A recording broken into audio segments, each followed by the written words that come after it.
तव कथामृतं तप्तजीवनं कविभिरीडितं कल्मषापहम् श्रवणमङ्गलं श्रीमदाततं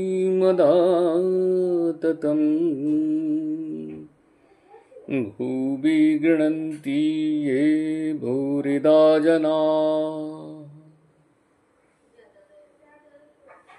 গ্রন্থ দরবেশ দর্শন পঞ্চম অধ্যায় প্রসঙ্গ সদাচার পত্রাংশ সংখ্যা 21। তোমার চিঠিখানি পড়িয়া আনন্দ পাইলাম। অহরহ সহজ সরল যথার্থ মনের ভাব প্রকাশ করিয়া আমাকে এত সুখ বড় একটা কেহ দেয় না। খুব সংক্ষেপে তোমার কথার জবাব দিব। তোমাকে যে লোটা কম্বল না লইয়া সার্ভে পড়িতে অনুমতি দিয়াছিলাম, সেজন্য সমস্ত দায়িত্বই আমার। তোমাকে পূর্বেও বলিয়াছি, এখনও বলিতেছি, এই পড়া শেষ না করা পর্যন্ত তোমাকে ফিল্ড ওয়ার্ক করিতে গিয়া বাধ্য হইয়া যদি মাংসের ছোঁয়া খাইতে হয়, সেজন্য তোমার কোনো অপরাধ হইবে না। নিজে ইচ্ছা করিয়া মাংসের ছোঁয়া উচ্ছিষ্ট না খাইলে পাঠ্যাবস্থায় এই অনাচার দরুন সমস্ত ভোগ আমার, তোমার নয়। এই অনুমতিটি কেবলমাত্র তোমার বর্তমান পাঠ্যাবস্থার জন্য। কিন্তু তুমি বিলাত যাইতে যদি দেড়ে চাচার রান্না ও গরুর মাংস খাও, সেজন্য দায়িত্ব কাহার?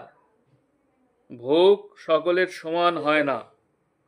কাহারও গলা দিয়া রক্ত উঠে, কাহারও রক্তবাহ্য হয়, কাহারও শুল ব্যথা হয়, কাহারও কুষ্ঠ ব্যাধি হয়। তুমি ঐরূপ নিজের মতলবে উচ্ছিষ্ট মাংসের সংস্রবে গেলে তোমার কুষ্ঠ হইবার আশঙ্কা আছে বলিয়াই আমি তোমাকে সত্য কথাটা জানাইয়াছি। ক্রোধ করিয়া কোনো অভিসম্পাত করি নাই।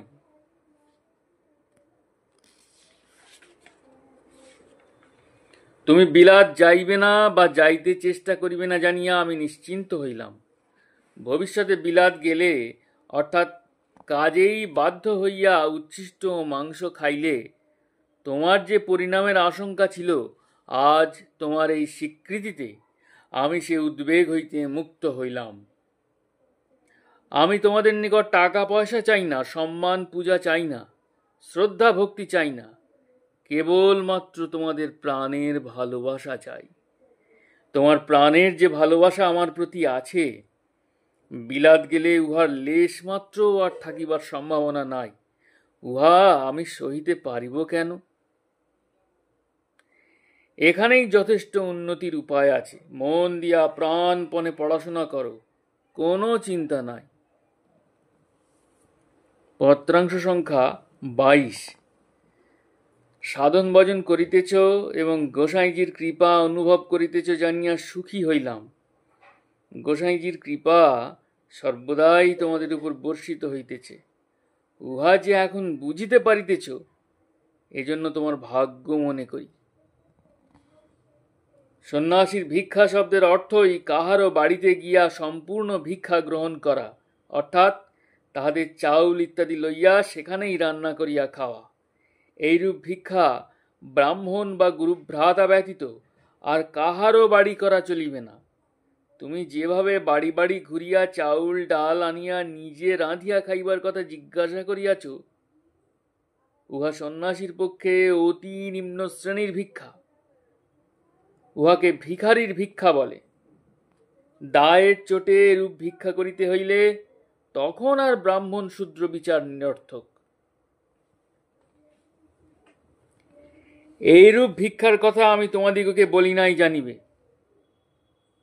এইরূপ ভিক্ষা করিয়া খাইতে হইলে আতপ বা সিদ্ধ, লবণ বা সৈন্ধব এসব বিচার করা চলিবে না। উহা খাইতেই হইবে। ভিক্ষান্ন সর্বদাই শুদ্ধ, কিন্তু ঐরূপ ভিক্ষা করিয়া আনিয়া রাঁধিয়া খাওয়ার বৃত্তি এখন না পারো, ক্রমশ ত্যাগ করিতে সচেষ্ট থাকিবে। কারণ সন্ন্যাসীর এরূপ ভিক্ষা নীচ বৃত্তি। কাঠের জন্য বা অন্য কোনো কারণে যে মুহূর্তে টাকা পয়সা ভিক্ষা আরম্ভ করিবে, সেই মুহূর্তে হিমালয় পাহাড় হইতে নিম্নে পতিত হইবে। এই দুষ্কর্ম কখনো করিও না। আভাসেও কাহারও নিকট টাকা পয়সা চাহিও না। কেহ যদি ইচ্ছা করিয়া দেয় তবে গ্রহণ করিতে পারো। আসল কথা, চাহিয়া ভোজন ব্যতীত অন্য কিছু ভিক্ষা করা কখনো তোমার ধর্ম নহে। উলঙ্গ থাকিলে কাপড়ও ভিক্ষা করা চলিবে না। বাড়ি বাড়ি চাউল ডাল ভিক্ষা করাও তোমার ধর্ম নহে।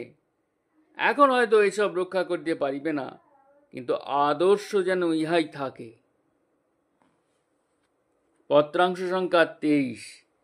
দিদিমণি, তোমার চিঠি পাইয়াছি। শ্রীমান ব্রজভূষণকে আমার আশীর্বাদ জানাইয়া বলিবে, এই সাধন আমার ঘরের সম্পত্তি নয়। এই সাধন আর্য ঋষিদের আশীর্বাদ পুত গোসাইজির সাধন।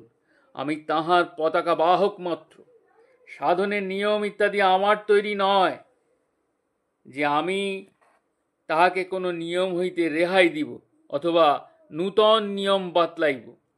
সাধনের যে সমস্ত নিয়ম আছে, উহা যতটা মানিতে পারিবে ততটাই কল্যাণ হইবে। যদি না মানিতে পারে, তবে নানা প্রকার রোগ ও অনর্থ আসিয়া তাহার যে ক্ষতি করিবে, তাহার প্রতিকার আমার হাতে নয়। কেহই তাহাকে এ বিষয়ে রক্ষা করিতে সমর্থ নয়। সে সাধন পাইবার পরে আহারাদি সম্বন্ধে যেসব অনিয়ম করিয়াছে এবং করিতেছে, শুধু সেই জন্যই তাহার উন্নতি হইতেছে না এবং শরীর ভালো থাকিতেছে না। ইহা সে যত শীঘ্র বুঝিতে পারে ততই কল্যাণ। তোমার কিরণ শশী। সাধনের নিয়মাদি খুব নিষ্ঠার সঙ্গে পালন না করিলে সেজন্য যেটুকু ভুগিতে হইবে তাহা এড়াইবার কোনো উপায় নাই। পত্রাংশ সংখ্যা 24।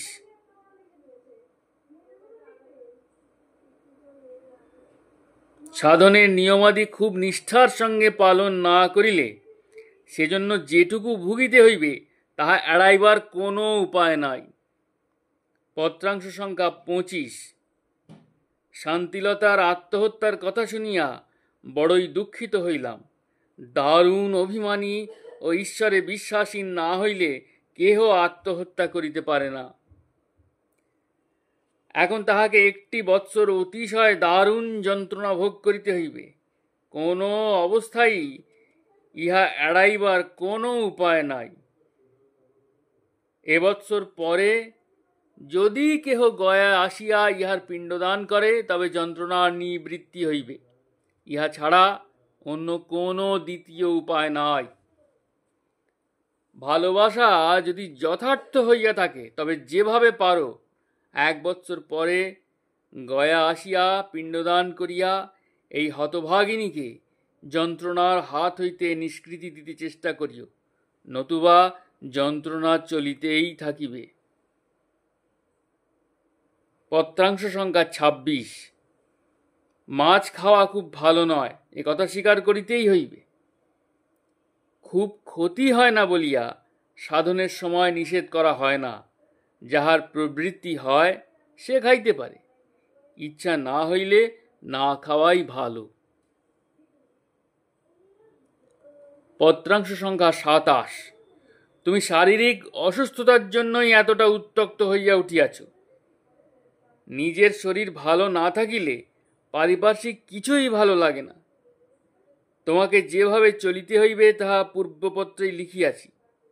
উহার মধ্যে কাহারও বাড়ি গিয়া কিছু খাইবে না, এমনকি 1 গ্লাস জল বা একটা পানও নয়।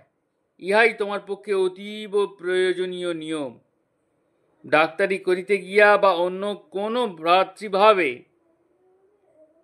গদগদ হইয়া যেসব বাড়িতে যাও, সেসব বাড়িতে প্রাণান্তেও কিছু খাইবে না।